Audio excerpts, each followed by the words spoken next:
Hola a mis queridos alumnos del curso de Anatomía del Sistema Visual. Esta será una clase kilométrica porque te llevaré desde la anatomía general del globo ocular hasta adentrarnos en la explicación completa de la vía visual, sus relaciones anatómicas y qué sucede cuando ésta está lesionada. Así que ten a mano tus apuntes y los esquemas que he compartido contigo para que puedas seguirme a lo largo de esta clase.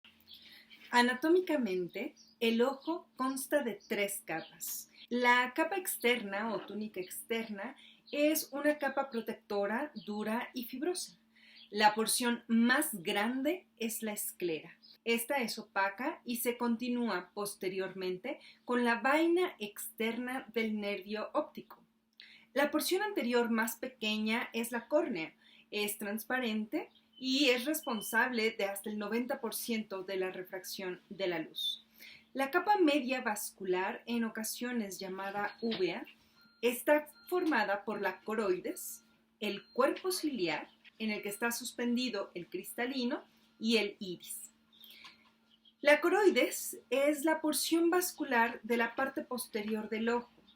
El cuerpo ciliar consta de fibras musculares ciliares meridionales y circulares y del proceso ciliar con las fibras sonulares de las cuales está suspendido el cristalino.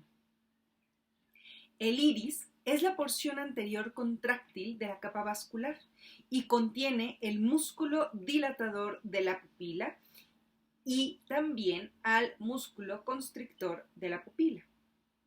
La capa interna está constituida por la neuroretina, el epitelio no pigmentado del cuerpo ciliar y el epitelio pigmentado del iris. Ahora, la neuroretina contiene los fotorreceptores, es decir, los conos y los bastones que van a permitir la transducción de la luz en señales nerviosas y varios tipos, como tú ya sabes, de células neuronales que van a procesar esta información para poder transmitirla a otras estructuras centrales para el procesamiento visual adicional. Por lo tanto, la neuroretina es una estructura del sistema nervioso central y como tal, su vascularización procede del sistema nervioso central. La vascularización del iris segrega el humor acuoso a la cámara posterior y fluye a través de la apertura pupilar hasta la cámara anterior.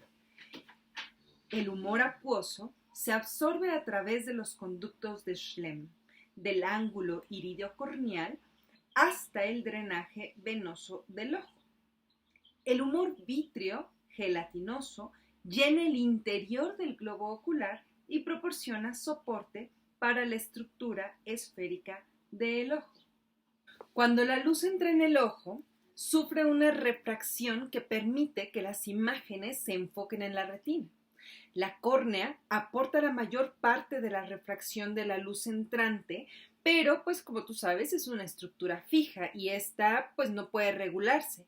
En cambio, el cristalino que está suspendido de las fibras sonulares del proceso ciliar y que también permite, aunque sea en menor proporción, la refracción de la luz, es como en un 10%, sí se puede regular por la tensión de su cápsula a través de las fibras musculares ciliares, que te recuerdo que estas están inervadas por la porción parasimpática del tercer par craneal, el nervio oculomotor. La acomodación para la visión cercana se lleva a cabo por la actividad del núcleo de Edinger-Westphal a través del tercer par craneal hasta el ganglio ciliar, cuyos axones forman los nervios ciliares cortos que inervan el músculo ciliar y el músculo constrictor de la pupila. Cuando el músculo ciliar se contrae, eleva el cuerpo ciliar hasta arriba y adentro, liberando la tensión de las fibras sonulares capsulares, haciendo que la lente se abombe para permitir una mayor refracción de la luz. La acomodación para la visión cercana disminuye con el paso del tiempo, es decir, con la edad. Y esta condición se conoce como presbicia. Y es muy frecuente que después de los 50 años esta condición se empieza a presentar. Es como cuando ves a tus tíos o a tus papás que les muestras o quieren ver algo en el celular y en lugar de poder verlo a una distancia, digamos, normal, empiezan a alejarlo y alejarlo y alejarlo y luego ya no les alcanza el brazo para poder enfocar lo que están tratando de ver. Esta condición entonces se llama presbicia y lo que se necesita son lentes refractivas para ayudar a lograr la acomodación de la imagen. Otra alteración que puede existir en este punto que acabamos de describir es en cuanto a la córnea. La córnea, como tú sabes, debe ser totalmente transparente para permitir la entrada de luz. Sin embargo, existen ciertas condiciones que pueden provocar que ésta se opacifique y esto provoca alteración, por supuesto, en la agudeza visual. A esta condición de opacificación o de opacidad de la córnea, a esta condición se le conoce como glaucoma. Y existen diferentes causas para esta condición, como por ejemplo lesiones directas a la córnea ocasionadas por quemaduras, traumatismos, pero también infecciones como por ejemplo el tracoma, lesiones por virus herpes, pero también por supuesto glaucoma, queratitis o incluso el síndrome de Sjögren. Otra alteración que puede presentarse en este punto anatómico es la opacificación del cristalino. Como tú sabes, el cristalino, pues como una lente, necesita ser totalmente transparente para permitir el paso de la luz. Sin embargo, existen condiciones en las que esta transparencia se puede ver comprometida, provocando la opacidad de este lente. Existen diferentes causas, por ejemplo, en los niños generalmente se asocia a alteraciones metabólicas. Un ejemplo que puedo darte es la galactosemia. La galactosemia es una enfermedad que se hereda de forma autosómica recesiva y que está caracterizada por el aumento de galactosa en la sangre. La galactosa es un monosacárido como la glucosa. El punto es que sobre todo hay un tipo de galactosemia que se llama galactosemia benigna que no cursa con problemas neurológicos ni hepáticos y que se manifiesta exclusivamente con catarata. Y resulta que está dada porque ante el aumento de la galactosa en la sangre, esta activa la vía de los polioles y se convierte en galactitol.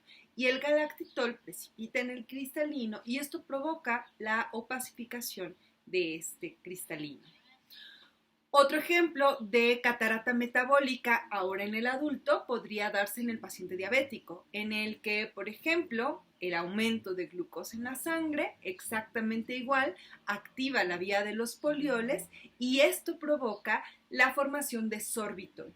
El sorbitol provoca diferentes alteraciones, no nada más en el cristalino, también en la retina, pero bueno, no es una clase de retinopatía diabética. Vamos a quedarnos ahorita con esta idea clara de aumenta la glucosa, se convierte en sorbitol, el sorbitol también precipita en cristalino y esto me puede provocar opacidad del cristalino. La forma de catarata más frecuente pues está asociada con la edad, en donde diferentes agentes pueden provocar lesión, digamos, del cristalino. Por ejemplo, la radiación ultravioleta a la que estamos expuestos puede llegar a provocar la opacidad de este lente y los antecedentes heredofamiliares juegan un papel clave en esta patología.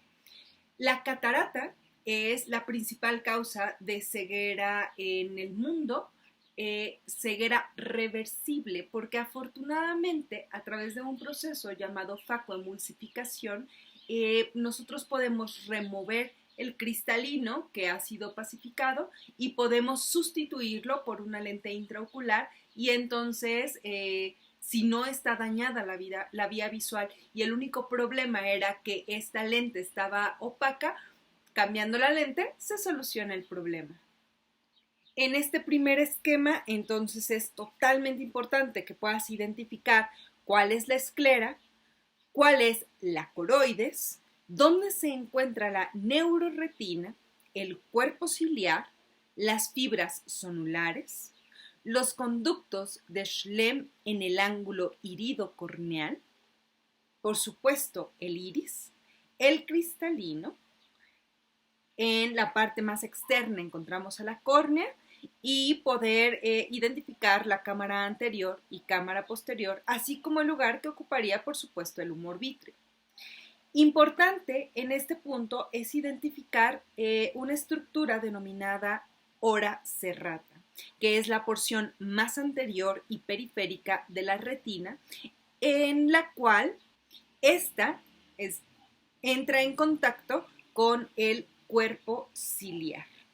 Observa también en esta sección horizontal de la anatomía del ojo, en donde encontramos la fóvea central de la mácula, de la cual estaremos hablando cuando abordemos completamente el tema de retina, la vaina externa del nervio óptico, por supuesto el espacio subaracnoideo, el nervio óptico como tal y en el centro transcurriendo la arteria y vena centrales de la retina, que por supuesto serán aquellas que den irrigación a esta estructura súper importante.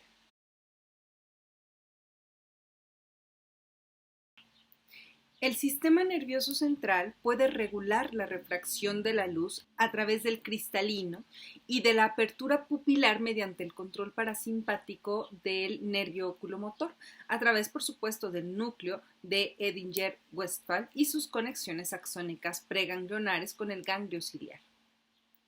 Cuando se contrae el músculo ciliar, las fibras meridionales y circulares tiran del cuerpo ciliar y su proceso ciliar hacia arriba y hacia adentro. En consecuencia, la tensión de las fibras zonulares se reduce y la lente se abomba, es decir, el cristalino se abomba, permitiendo una mayor refracción de la luz. El ganglio ciliar también controla la apertura de la pupila junto con el ganglio simpático cervical superior. El ganglio ciliar activa el músculo constrictor de la pupila, haciendo, por supuesto, que ésta se contraiga, se haga más pequeña y entonces reduzca la cantidad de luz que ingresa. El ganglio cervical superior activa el músculo dilatador de la pupila, que por supuesto pues la dilata. En el trastorno conocido como glaucoma de ángulo cerrado, la dilatación de la pupila puede acompañarse de un bloqueo de la absorción del humor acuoso hacia los conductos de Schlemm, es un seno venoso, debido a la obstrucción física por los pliegues del iris, es decir, los pliegues ciliares. El humor acuoso tú sabes que es segregado por la vascularización del iris en la cámara posterior y circula hasta la cámara anterior a través de la apertura pupilar y se absorbe en el seno venoso, es decir, los conductos de Schlemm. Este proceso de producción y absorción del humor acuoso es similar al del líquido cefalorraquídeo. Su secreción y su absorción deben estar perfectamente equilibradas de manera precisa para mantener una precisión adecuada y constante. Por lo tanto, el bloqueo de la absorción provoca un incremento de la presión intraocular en el ojo y de la presión intracraneal en el encéfalo. La producción y la absorción del humor acuoso a través de la cámara posterior, la cámara anterior y los conductos de Schlemm deben estar perfectamente equilibradas. Si se bloquea la absorción del humor acuoso, se va a producir un aumento en la presión intraocular. Este aumento de presión intraocular puede dar lugar a un incremento también de la presión en la papila del nervio óptico con atrofia y afectación de la visión. Esta lesión puede aumentar progresivamente hasta provocar la ceguera total y esta es totalmente irreversible. Una vez que el nervio está dañado, no hay manera de recomponerlo. El glaucoma es, por tanto, la causa más prevalente de afección del nervio, especialmente con la edad. Y clínicamente se puede detectar mediante la oftalmoscopia y tonometría, es decir, medir la presión intraocular. En el glaucoma de ángulo abierto, que es mucho más frecuente, los conductos de Schlemm sufren un proceso esclerótico que obstruye la absorción del humor acuoso. En el glaucoma de ángulo estrecho o agudo o de ángulo cerrado, la dilatación de la pupila puede causar una obstrucción de la absorción del humor acuoso por los pliegues del iris, precipitando en primera la aparición clínica de un ojo rojo, edematoso y doloroso. Esta situación definitivamente constituye una urgencia y requiere una constricción pupilar inducida farmacológicamente, ya que está comprometido el nervio óptico por las cuestiones que explicábamos en cuanto al aumento de la presión intraocular.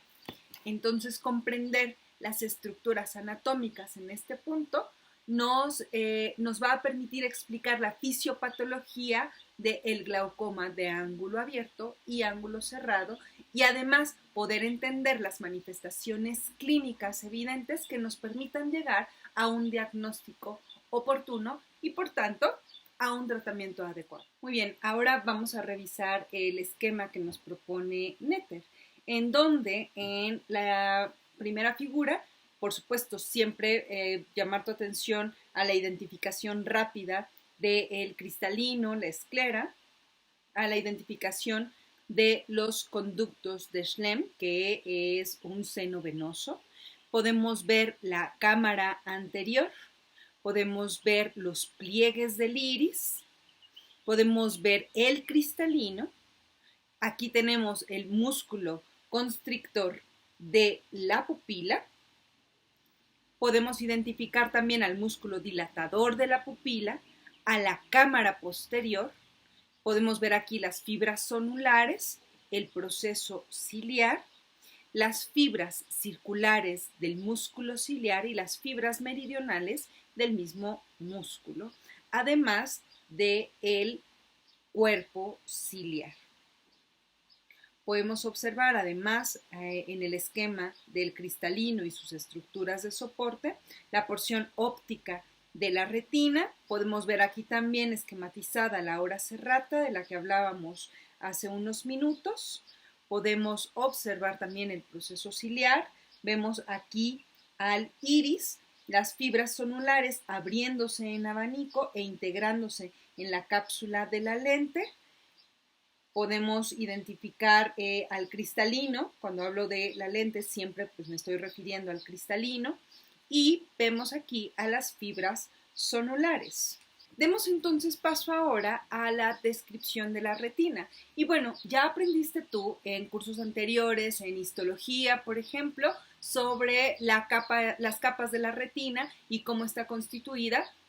No vamos a perder la oportunidad de retomar este tema para que te quede clarísimo. Y bueno, veamos cómo la retina es una capa fina de tejido del sistema nervioso central en la superficie interna de la porción posterior del globo ocular. Que esto es importantísimo, está irrigada por la arteria central de la retina y por las arterias coroideas. La retina contiene pues a los fotorreceptores, obviamente, los bastones y los conos y otros tipos de células neuronales. Los conos transducen la luz para la visión de color y se concentran en la región central para la visión enfocada. Esto pues es la fobia central, que está situada en la mácula. Los bastones transducen la luz para la visión en blanco y negro y están presentes en toda la retina, excepto justamente en la fovea. Podemos identificar en el esquema que nos propone Netter las capas de la retina, en donde tenemos al epitelio pigmentado, tenemos a las células pigmentadas de la coroides. Enseguida podemos identificar a la capa de fotorreceptores, en donde podemos de manera rapidísima reconocer las diferencias básicas entre los conos y los bastones. Tenemos después a la capa nuclear externa, tenemos a la capa plexiforme externa, tenemos a la capa nuclear interna, en donde podemos identificar a las células horizontales, podemos ver a las células bipolares también, características de esta región, vemos a las células amácrinas. La siguiente capa es la capa plexiforme interna, en donde podemos identificar a los axones de las células ganglionares. Tenemos la capa de células ganglionares, por supuesto, donde podemos ver a estas células y además también entre estas dos capas identificar a las células de Müller.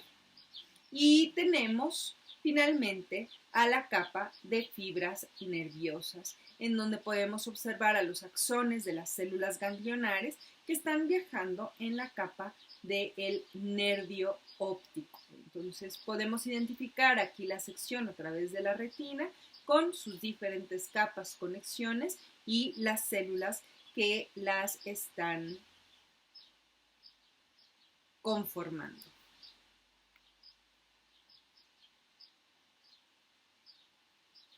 Cuando los receptores transducen la luz en mensajes eléctricos, la información circula a través de las células bipolares hasta las células ganglionares.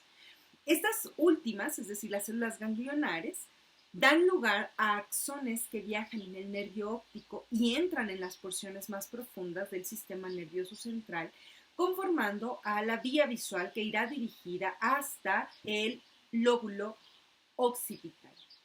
Las células horizontales y las células amácrinas intervienen en el flujo horizontal de la información retiniana y las células de Müller proporcionan soporte glial a las neuronas.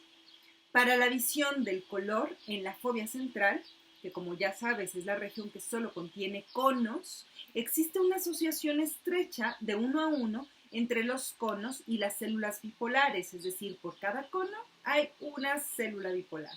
Y entre estas y las células ganglionales también, por cada bipolar hay una ganglionar. En la periferia existe una enorme convergencia de los bastones con las células bipolares que después confluyen en una única célula ganglionar. Por tanto, la agudeza visual se obtiene en la región macular y de la fovea. En la periferia, los bastones son muy sensibles a la luz que incide sobre todo en la oscuridad. Los bastones transducen la luz a una señal eléctrica a través de un fotopigmento llamado rodopsina, que podemos ver en este esquema. Cuando la luz incide en el bastón, convierte el todo cisretinol en todo transretinol. Este proceso da lugar a un flujo de entrada de calcio en el bastón con reducción de la conductancia al sodio. Esto produce una hiperpolarización de la célula cuando está en contacto con la luz. La transducción de esta señal a través de la retina implica una extensa interacción de hiperpolarización y despolarización neuronal. Los conos usan fotopigmentos para el azul, verde y rojo y todo cisretinol. En el siguiente esquema podemos entonces observar la estructura de los bastones y los conos, así como de la transducción de la luz. En un bastón en la oscuridad podemos observar la terminación sináptica despolarizada de este bastón, en donde vamos a identificar el flujo de la corriente a través del incremento o gracias al incremento de la permeabilidad al sodio a través de los canales de sodio dependientes de guanosina monofosfato cíclico, es decir, GMP cíclico. Cuando se activa esta vía, entonces el sodio entra a través de esta membrana y provoca la despolarización de esta célula. A través de la circulación sistémica, la vitamina A o retinol va a poder acceder a esta vía, dando lugar al todo cisretinol, que me va a permitir la estimulación de esta vía gracias a la rodopsina, que es el fotopigmento que se encuentra en los bastones. Entonces, cuando los fotones de luz entran en contacto con estas células, se lleva a cabo una conversión del todo cisretinol a todo transretinol, y esto me lleva a la transducción intracelular a través de fosfodiesterasa. Esto gracias a la hidrólisis del GMP cíclico intracelular, lo que provocaría la disminución de la permeabilidad del sodio. Y esto me llevaría a la terminación sináptica completamente polarizada. Podemos identificar en este esquema el segmento interno de este bastón con pues el núcleo y las mitocondrias, así como el segmento externo. Y aquí hacer hincapié en que el flujo del ion calcio es el que modula la adaptación a la luz. Por otro lado, tenemos esquematizado un cono donde podemos ver sus diferencias pues, más representativas en cuanto a los bastones. Podemos observar la capa plexiforme externa, el segmento interno, el segmento externo y el epitelio pigmentado, en donde podemos también observar aquí la membrana plasmática y los fotopigmentos, también llamados opsinas, de los conos para el azul, verde y rojo, más todo cisretinol. La vía visual desde la región macular es esencial para la visión del color de alta agudeza, es decir, fotópica. Un problema visual frecuente en edades avanzadas es la degeneración macular, que da lugar a un deterioro gradual de la visión de alta agudeza, con la incapacidad para leer e incapacidad para interaccionar con el entorno. La vía visual periférica, mediante los bastones de convergencia elevada, es activa en la visión nocturna. Y a esto se le conoce como visión escotópica. La retina se inserta en la coroides en la hora serrata. Sigue apareciendo esta estructura, lo que hace que tomemos importancia de su relevancia. Esto en la zona adyacente al epitelio no pigmentado del cuerpo ciliar. Si la retina se separa de la coroides en la hora serrata, esto podría producir un desprendimiento de la retina. Y esto daría lugar a una distorsión o disminución en la visión, ya que se elimina parte de la irrigación sanguínea de la retina. Y pues realmente esta irrigación, estos vasos sanguíneos son muy, muy delgaditos. Y si esta retina, digamos, se desprende, es como que se rompe y se jala, rompe y rasga todos estos vasos sanguíneos, comprometiendo la vascularización de esta región. La forma en la que puede corregirse el desprendimiento de la retina, siempre que sea diagnosticada a tiempo y que no sea un desprendimiento completo, es a través de terapia láser, en donde se puede reinsertar la retina nuevamente. Ahora, una vez que las células ganglionares envían sus axones al nervio óptico ipsilateral significa del mismo lado. Los nervios ópticos, obviamente estamos hablando de dos porque son dos ojos, van a unirse en el quiasma óptico y ahí es donde se reúnen los axones de todas las células ganglionares. Los axones que llevan la información de las hemirretinas temporales, es decir, las laterales, continúan ipsilateralmente en el tracto óptico, mientras que los axones que llevan la información de las hemirretinas nasales, es decir, las mediales, estas se van a cruzar justamente en el quiasma óptico y van a viajar en el tracto óptico contralateral. Por tanto, en cada tracto óptico viajan juntos los axones, ojo, de la hemirretina nasal de un ojo y de la hemirretina temporal del otro, llevando las imágenes visuales del campo visual contralateral.